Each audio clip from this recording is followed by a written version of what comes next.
Fernando Alonso and George Russell were embroiled in a controversial incident at the end of the Australian Grand Prix.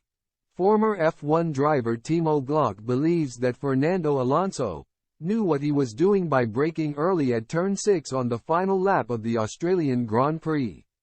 The Spaniard's actions caused George Russell to lose his Mercedes car, hitting the barriers and rebounding back onto the track in a terrifying position.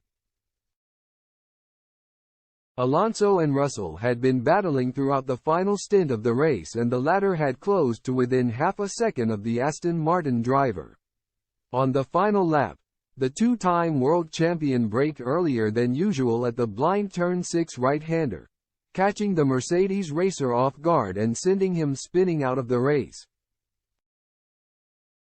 Afterwards, both drivers visited the stewards, and following an extremely lengthy review period, the FIA opted to hit Alonso with a 20-second time penalty and 3 points on his super license, claiming that his early braking constituted potentially dangerous driving. Offering his analysis of Alonso's creative defending, Glock told Sky Germany, "Alonso brakes very early and allows Russell to catch up. Alonso's idea was to catch Russell off guard, slow him down, and then accelerate early to open a gap. It was so extreme that Russell didn't expect it at all.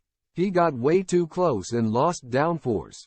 Alonso extends his elbows and uses the gray area to gain an advantage. He already knows what he's doing with his experience." In the immediate aftermath of the race, Alonso brushed off the idea that he had brake tested Russell. Taking to social media, he explained, "We never drive at 100% every race lap and every corner. We save fuel, tires, brakes.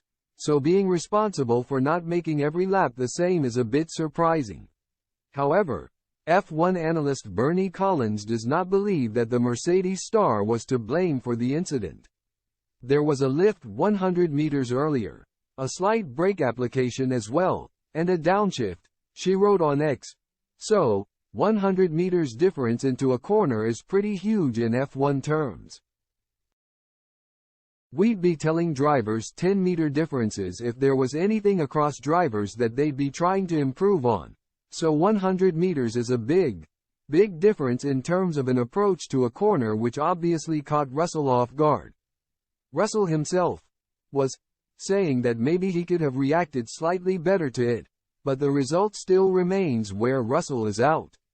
"We obviously don't have all the data that the FIA have.